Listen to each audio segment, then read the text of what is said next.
camarógrafo está grabando todo. Está grabando todo. Y luego va a grabar.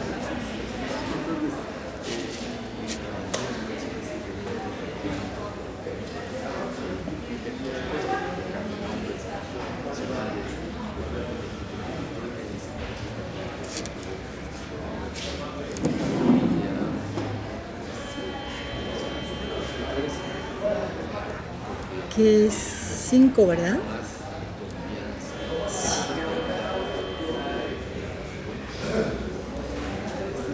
Ok, espero que te guste. Muchísimas gracias. Hasta luego. Nos vemos pronto. Sí. Ok, chao. Gracias. Gracias a ti. Pablo Garavito. Hola. ¿Cómo está? Muy bien, Adelante, mucho adelante. gusto. ¿Ya nos conocemos? Creo que no, No, Patricia, creo que ¿verdad? no. Él es de, de una estación de radio que se llama Sin Escape y aparte de un Tráfico diario TMG. local.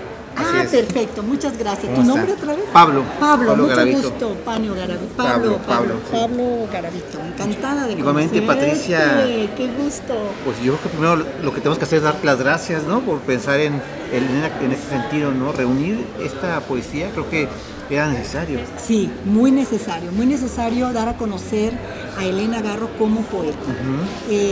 Sabemos indiscutiblemente que toda la obra de Elena Garro se nutre de poesía, de metáforas, de imágenes, de símbolos. Su obra es por excelencia una obra poética, lírica.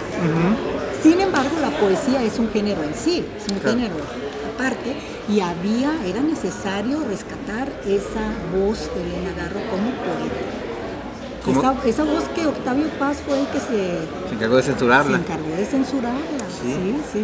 Esa iba a ser mi siguiente pregunta. Usted como experta, ¿cree que efectivamente la opacaba a Octavio? Sí, definitivamente. A mí, bueno, desde mi humilde punto de vista, yo considero a Octavio Paz un gran ensayista, un gran pensador. Como poeta, como creador, me parece un poeta un poco artificioso. Esos poetas que construyen y que cuidan muy minuciosamente qué palabra, qué verso, qué metáfora, qué imagen. O sea, los poetas más cerebrales. Octavio Paz es un poeta cerebral.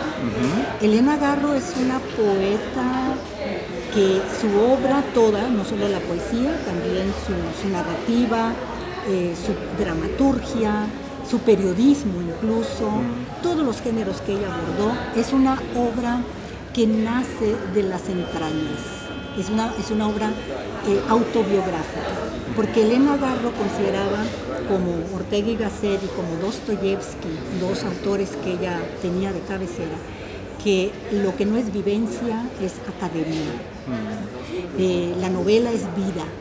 Entonces ella seguía muy de cerca esas dos frases, ¿no?, que habían dicho estos dos hombres que ella admiró enormemente, estos dos grandes pensadores, a Ortega y Gasset y a Dostoyevsky y a Balzac también, ¿no? Entonces la obra de Elena es una obra al mismo tiempo intimista, autobiográfica, que nace de las entrañas, pero al mismo tiempo es una obra muy vanguardista. Elena conoció muy bien todas las vanguardias europeas, como leyó desde muy temprana edad a los clásicos griegos, latinos, españoles. Es decir, tenía una formación muy sólida, haciéndole honor a su obra de teatro Un hogar sólido. Ella tenía una formación muy sólida. Entonces, la poesía de Elena Garro, toda la obra de Elena Garro es una obra diferente en ese sentido a la de Octavio Paz. La de Octavio Paz es más cerebral y más, de alguna manera, pragmática, y la de Elena Garro incursiona en otros rubros. Y para mí, la verdadera creación, el punto de la culminación de un artista es que su obra precisamente nazca desde esa dimensión, la dimensión de la imaginación y de la vivencia. Como de la sencillez, como de la espontaneidad, ¿verdad? Exacto. excelente, yo creo que tú lo dijiste muy bien, de la sencillez, de la humildad, de las entrañas, de las vivencias, que te hable directamente, ¿no? de los aspectos de la condición humana. Su condición, me acuerdo del poema que dice que está en la oscuridad y se siente flaquita, ¿no? Exactamente.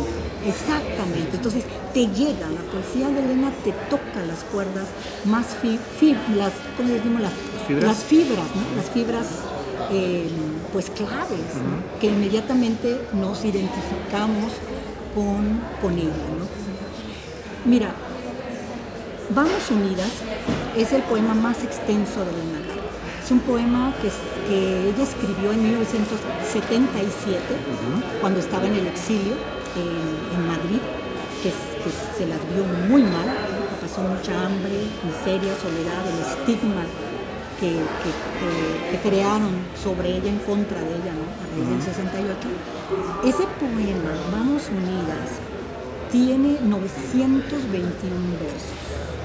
921 versos. Es un poema que está escrito desde nuestra percepción académica, ¿no? Cómo catalogamos los académicos la escritura, la construcción de una obra. Está escrita con este término, ¿no? De escritura automática, de que es la corriente de vomita, ¿no? Sí. Vomita. Y Elena vomita, porque ese poema está en un cuaderno de Elena, en una libreta. Es como una libreta de taquigrafía, de aquellas libretitas de allá de, tú sabes, de los años 70, 80, y ahí ella vomita, lo que tú dijiste, la palabra. Está escribiendo los versos, tacha, ahí mismo corrige. Ese poema nunca jamás lo volvió a tocar.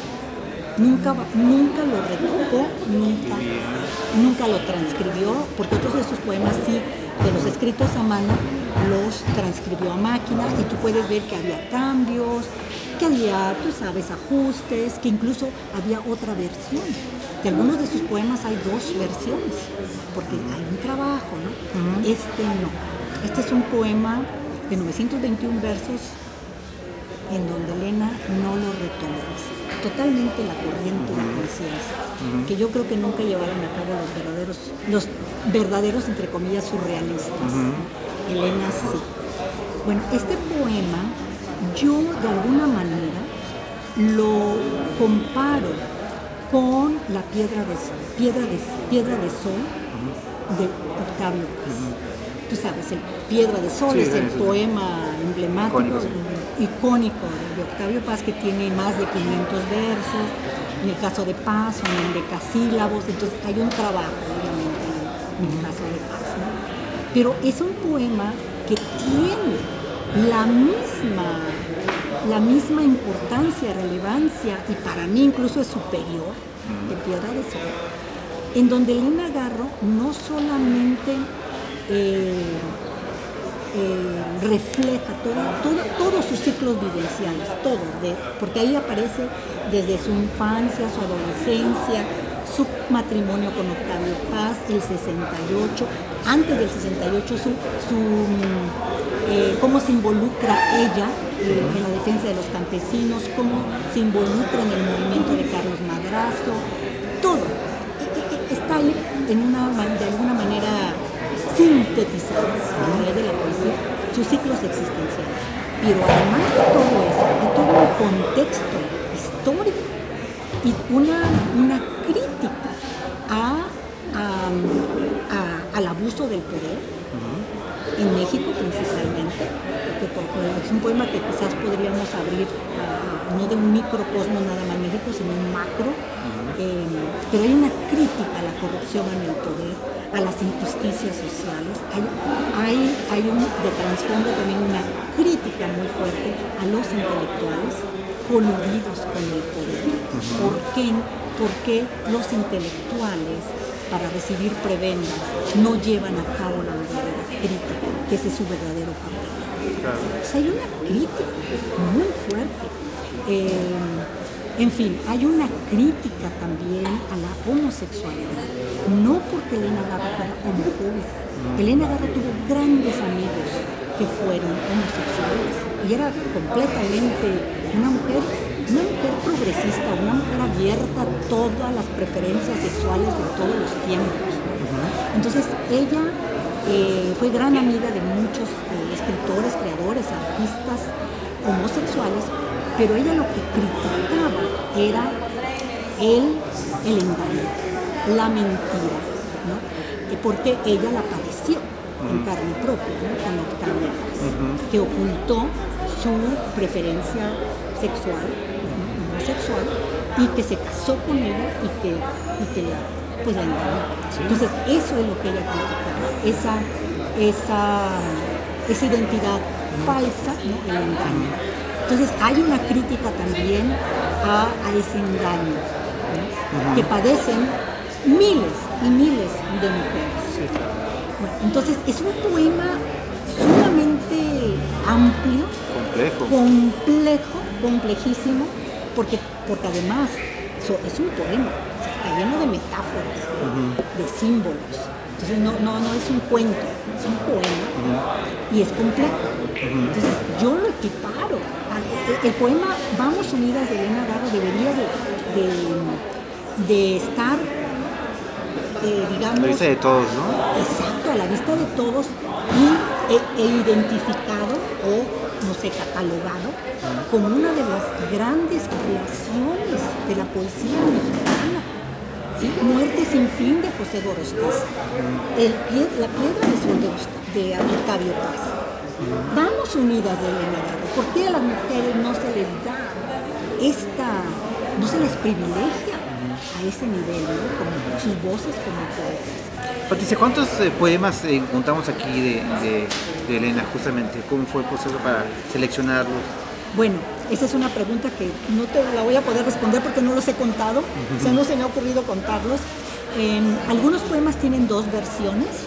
Lo que sí te puedo comentar es que son los poemas que sobrevivieron hasta ahorita, hasta este momento que yo tengo noticia, los poemas que sobrevivieron a las quemas que hacía Elena Garro de sus escritos en los años 40, 50, ¿no? Casada con Paz por el acoso que infligía Octavio Paz para que ella destruyera sus escritos, y también poemas que Elena seguramente perdió en las mudanzas después del 68, porque hay una carta de Elena Garro a Gabriela Mora en donde ella le dice, le manda una serie de documentos y le dice, ahí van los poemas que sobrevivieron, ¿no? al 68. ¿Por qué? Porque cuando será todo... Bueno, es que a Elena la empiezan a amenazar desde el 28 de septiembre. Comienzan las amenazas telefónicas. Te vamos a matar, hija de la... ¿Sabes qué? Ya pusimos una bomba en tu casa, vas a volar tú y tu hija. El 28 de septiembre fue el detonador para que Elena saliera huyendo de su casa. Entonces dejaron todo, no nada más se llevaron su bolsa.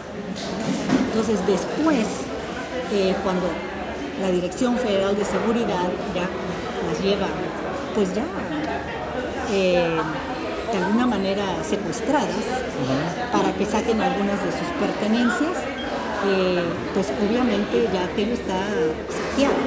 Y además antes, por ahí antes del 28, ella ya empezó a quemar documentos, porque ella tenía mucho miedo y tenía muchas peticiones de los campesinos, que ella estaba trabajando con la Confederación Nacional Campesina. Entonces tenía muchos documentos comprometedores de defensa de los campesinos. Entonces entre esas quemas, le dice Elena Garro a Gabriela Mora, quizás se fueron también algunos poemas escritos, ¿no? Que los quemó ahí en la locura, en el mundo. ¿Fue difícil conseguirlos para plasmarlos aquí? Bueno, todo este contenido son los poemas que Elena Garro y Elena Paz me entregaron en enero del 98, porque ya habíamos firmado contrato como agente literaria y biógrafa de las dos.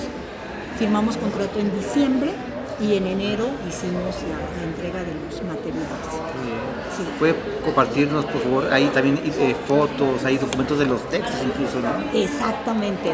Esta edición enriquecida, la llamamos enriquecida, es diferente de la primera edición del 2016, que esa edición prácticamente no circuló en México, estuvo circulando en España, porque yo hice una coedición en España con una editorial que se llama La Moderna, porque siempre me ha interesado que Elena Garro se dé a conocer también en España.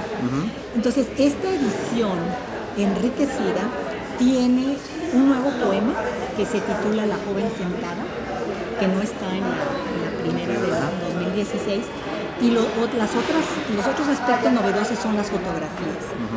Las fotografías que dialogan con el contenido de cada capítulo, de cada apartado.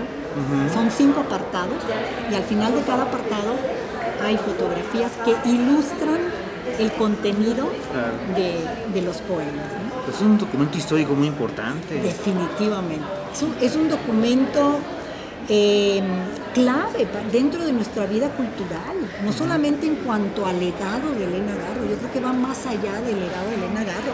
Es toda una época que se reconstruye en este volumen a través de la vena poética de Elena Garro, porque la poesía es un género aparte, ¿no? O sea, toda su obra es muy poética, la tenemos como poeta. Y luego otro aspecto novedoso son las cartas, la correspondencia inédita de Elena Garro, cartas que le escribió a diferentes miembros de su familia que también les dedicó poemas. Oh, qué bien. Entonces, hay, por ejemplo, ella le dedicó un bellísimo poema a su padre, del cual hay 2 versiones, y ahí vemos a Elena con su papá, con su hermana Devaki, a quien también le dedicó un poema. Vemos una fotografía de su primo Bonifacio, que fue un personaje clave en la vida de Elena Garro en su infancia. Hay una foto de su primo Boni de niño, también casi inédita, y hay fotos de Elena Garro en su matrimonio con Octavio Paz, Elena Garro en Japón, Elena Garro en Nueva York, es decir, los diferentes lugares donde ella vivió, ¿no? Entonces las fotos ilustran el contenido de los poemas y las cartas igual, porque Elena fue una gran escritora de cartas, y algunas de sus cartas son sumamente reveladoras, porque, como decía ella, aquí no se trata de mamá, ¿cómo estás? Hermana, ¿cómo te va en tu vida? ¿Cómo está fulanito, sutanito? No, son verdaderos documentos, no solamente del contexto histórico de su vida o de contextos que ella se interesaba, por ejemplo, su preocupación por hacer una historia de la Revolución Rusa o de la historia de Rusia, lo que le interesara, el libro que estuviera leyendo, hacía verdaderos análisis del libro que estaba en ese momento leyendo, ¿no? Que era muy culto. Y como estaba totalmente silenciada, pues entonces las cartas fueron la manera de expresarse, sobre todo después del 68. Entonces dije, bueno, voy a buscar a quién Elena le escribió cartas y también poemas, para hacer el diálogo, ¿no? Es el diálogo entre cartas, poemas, la voz poética y la imagen. Entonces, es un libro. ¿Cuál es su poema favorito? Ay, esa es una pregunta. Complicado, ya sé que es complicado. Es muy complicado, pero bueno, te puedo decir algunas cosas. Vamos Unidas, como te mencionaba, para mí es un poema icónico, emblemático. Que sí viene aquí, por supuesto. Aquí está toda la poesía de Elena Garro, que hasta el momento tenemos noticia, porque con Elena nunca se sabe, pero de los materiales que ellas me entregaron, se publicó de aquí ya todo, igual de lo que está en Princeton, no hay más poemas, es lo que está aquí. Entonces, de los poemas, esto es lo que sobrevivió, por eso decirlo, ¿no? ¿Cuál era la pregunta? ¿Su poema favorito? Oh, mi poema favorito, bueno, Vamos Unidas, por lo que ya comentamos. Sí. Otro poema que me parece icónico y que creo que todas y todos deberíamos de tener en nuestro librero, es El Llano de Huizaches. El Llano de Huizaches es un poema que Elena Garro debió haber escrito en 1957. Y esto lo deduzco porque hay muchos elementos muy similares entre ese poema y una obra de teatro de Elena Garro que se llama El Rastro. En El Llano de Huizaches es un poema realmente extraordinario que habla de la opresión de la mujer en la sociedad patriarcal, con unas imágenes muy surrealistas, ¿no? Un símbolo, metáforas, ves, aquí es que es un poema que parece que si tú haces un cuadro, que si tú lo sigues y vas dibujando un cuadro a la manera de Salvador Dalí o de los grandes pintores Dalí, claro, ¿sí? Claro. Surrealistas, es el llano de Versalles. Tienen que leerlo todos. Está la imagen, el yo lírico, que se llama Elena, está descuartizado, está desmembrado. Entonces lo único que permanece todavía unido es el nombre Elena, porque todos sus miembros han sido desarticulados, como una metáfora de la desarticulación de la identidad. Pero es un poema que nos habla de un feminicidio, ¿no? El feminicidio intelectual, el feminicidio físico, ¿no? El asesinato hacia una mujer, la deshumanización, las diferentes maneras en que la sociedad patriarcal ha desmembrado a la mujer. Entonces ella está desmembrada y nos va describiendo cómo su nariz corre por el llano de Huizaches, su lengua está despegada de la boca y también corre por el llano de Huizaches, sus brazos, su nariz, sus orejas, la cabeza. Dice, la cabeza se ha convertido en una pelota con la cual juegan, ¿no? En el llano de Huizaches, toda desmembrada. Bueno, el desmembramiento es tan grande, tan atroz, que hasta las uñas están despegadas de los dedos. Ay, no, qué fuerte. Es fuertísimo. Y concluye, ¿no? El poema concluye con 3-4 versos en donde ella indica, es largo el llano de Huizaches. No recuerdo, pero bueno, es ancho, mira, ancho, ya está mi esposo, ya se lo sabe mi esposo. Es largo el llano de Huizaches, es ancho el llano de Huizaches. Se tarda unos siglos en cruzarlo, porque el llano de Huizaches en el poema simboliza la sociedad patriarcal. Y tú sabes que los huizaches, ¿has visto las plantas de los huizaches? No. Yo no conocía el huizache hasta que empecé a leer a Elena Garro, allá en los 80. El huizache es un arbusto que puede crecer bastante altito y muy frondoso, pero su protección, la defensa de la planta, son unas espinas así de largas, súper puntiagudas y que no las puedes romper. Yo por primera vez vi el huizache en vivo, porque yo soy de Veracruz, en mi zona yo nunca vi huizaches. Soy de Tuxpan, ahí nunca vi huizaches, pero fui a Iguala en el 2008 y ahí había, porque Elena creció en Iguala, Guerrero. Las espinas así, no las puedes romper, y es la defensa de la planta. Es como creo que pertenece a creo que la familia de los cactus, ¿no? Entonces la defensa. Entonces el llano está lleno de huizaches que van punzando, coartando, dañando a la mujer, que está desmembrada. Qué interesante. Es la Coyolxauhqui. Es la Coyolxauhqui, la gran piedra de la supremacía masculina azteca. ¿No crees? Ahorita mismo lo voy a leer. Tienes que leerlo. Sí, ahorita mismo lo voy a leer. Sí. Patricia, el tiempo se me acabó. No sé si quieres agregar algo. Para mí es un placer.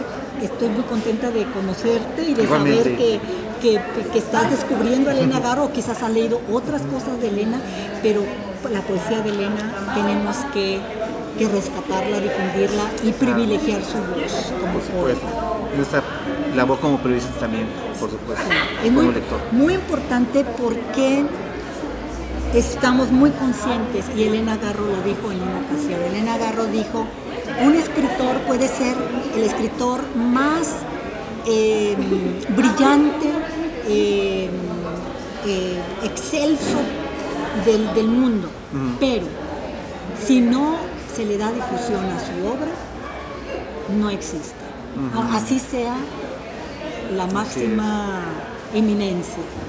Es decir, la prensa y el escritor van de la mano. Y los lectores, por Y supuesto, los lectores, pasen la voz. por supuesto, pero ustedes tienen un papel muy importante para llegar a los lectores también, ¿no? Sí. Me parece, pues muchísimas gracias. No, hombre, pues muchas gracias a ti y vas a leer El Llano de Huizaches Ahorita mismo, y aquí tengo. Vamos Unidas. Vamos Unidas, creo que ya la había leído Ya la por ahí había alguna leído, vez. sí. Fragmentos. Sí, Sí, exacto. pero no, por supuesto que al rato lo voy a leer. Sí, por favor, muchas gracias. Muchísimas Oye, gracias. avísame todo cuando publiques, Claro.